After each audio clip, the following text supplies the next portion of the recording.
Hi everyone, it is a pretty windy day here at Lido Key Beach, and so if we're kind of tilting back and forth like this, it's because my selfie stick is blowing in the wind, as the name of the song goes. But it is a gorgeous day, and because there is a lot of wind, I've got my windscreen on my best microphone, which will ensure that you don't get a lot of, or hopefully don't get a lot of wind noise.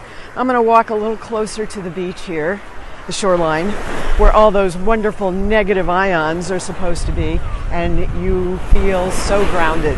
You know, a lot of people ask me, like, how do you survive Florida summers? And I thought the same thing when I first moved here.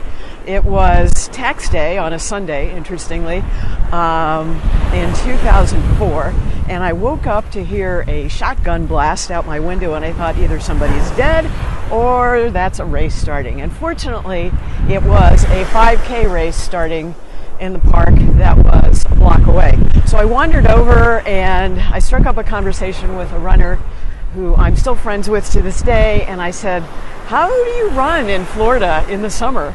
And she goes, "Get up at sunrise."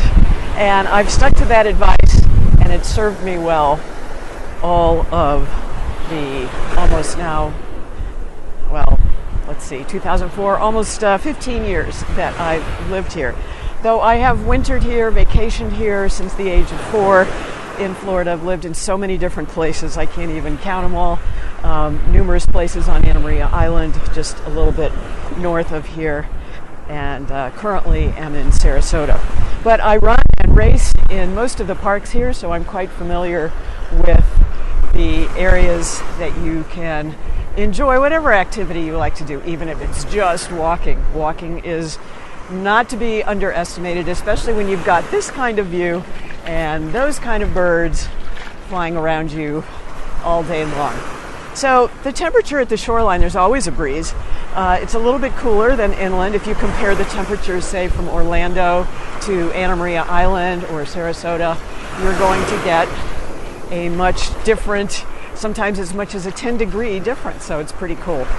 But we've got what I like to call a Nassau day here, where if you've been to the Caribbean, especially Nassau, the water is this super blue-green color, and it's just so gorgeous to look at. So, you know, again, because I worked in the news business and I was an anchor at different times in my career, I have actually been eagle-eye focused on the temperature difference between St. Louis, where I grew up and worked many years, and Florida. And usually it's 10 degrees warmer in the summertime, sometimes more in the Midwest, and you don't have this constant breeze. You don't have this really super cooling effect that comes when you've got a sea breeze all the time, just making it a bad hair day, okay? We just need to get over it, right? Because when you can enjoy this kind of a scene, just rolling over on your beach towel, why wouldn't you do it? So it's really fun just being out here and chilling, even if it's only for your lunch hour. However long you can get out here, it's just amazing. So other tips for enduring the summer. Well, I just call it our winter. I worked in Des Moines, Iowa, where I had to do 6 stories a day out in the cold in 70 below wind chill factor. And when I got the call from my agent who said, "Do you want to go to Salt Lake City as a primary anchor where you can make a whole lot of money, or Miami where you work for minimum wage just as a lowly general assignment reporter," eventually became an investigative reporter, "what's your choice?" And I didn't even hesitate for a minute. It was always about coming back to Florida. And many of us just kind of feel that need to do that. And so we just had a runner go by, and there he goes. That's his second time up the beach.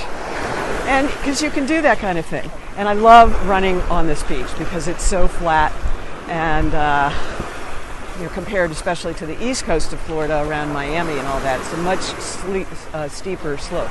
Oh, we have somebody's drone. Hi, how are you? Don't even know where that came from, but there it is. Just people love to take pictures of this incredible, beautiful water. Now, out on the horizon, I don't know if you can see it, but there is a sailboat.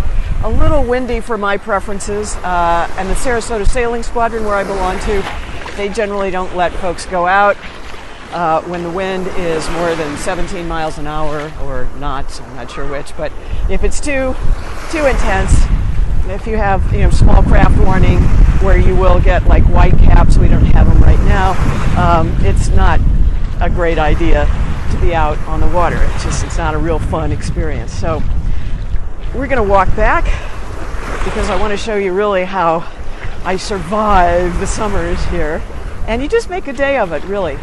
So bring your lunch, bring a big jug of water, and the real trick is staying hydrated and cool. And so if you do that, you will feel just completely comfortable.